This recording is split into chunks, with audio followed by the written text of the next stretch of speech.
Welcome back, everyone.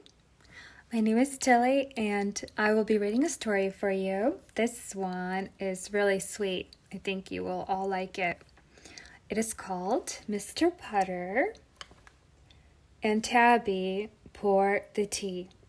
Mr. Putter and Tabby Pour the Tea by Cynthia Ryland and Arthur Howard. Chapter 1, Mr. Putter. Before he got his fine cat Tabby, Mr. Putter lived all alone. In the mornings, he had no one to share his English muffins.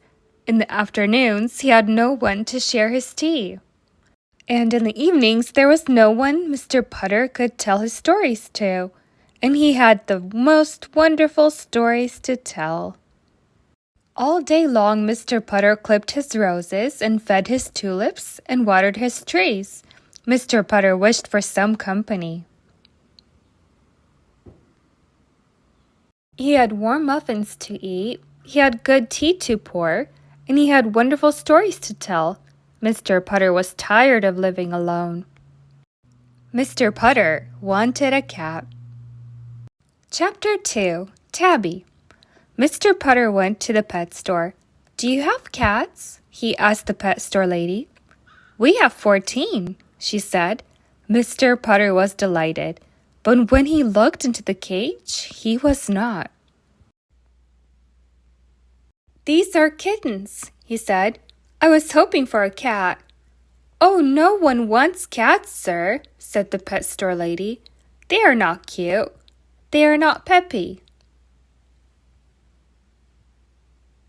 Mr. Putter himself had not been cute and peppy for a very long time. He said, "I want a cat." "Then go to the shelter, sir," said the pet store lady. "You are sure to find a cat." Mr. Putter went to the shelter. "Have you any cats?" he asked the shelter man. "We have a fat gray one, a thin black one, and an old yellow one," said the man. "Did you say old?" asked Mr. Putter. The shelter man brought Mr. Putter the old yellow cat. Its bones creaked, its fur was thinning, and it seemed a little deaf. Mr. Putter creaked, his hair was thinning, and he was a little deaf too.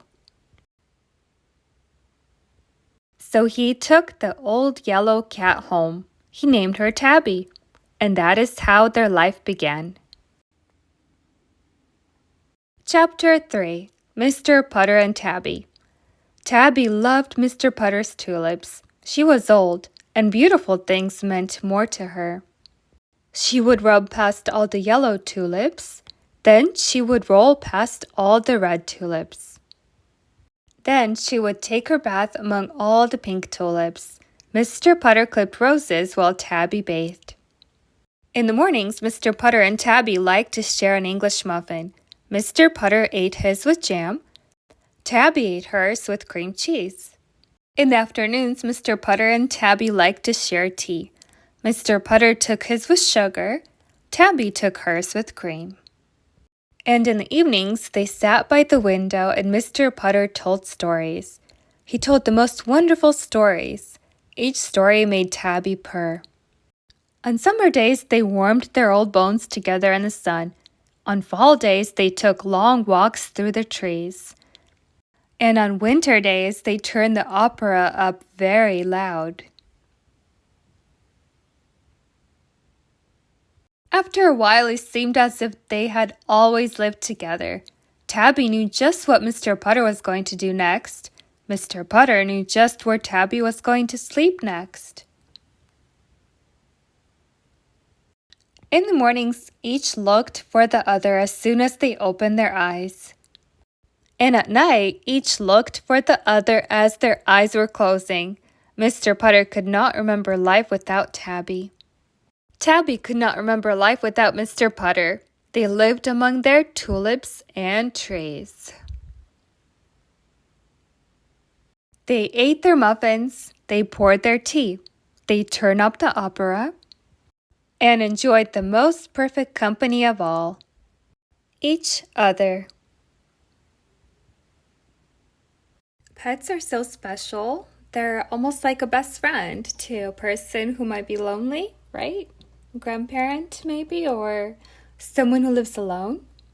Our grandparents can get lonely sometimes, so don't forget to give your grandma or grandpa a call and ask them about their day. Thanks for stopping by. I hope you have a wonderful day, and I will see you next time. See ya.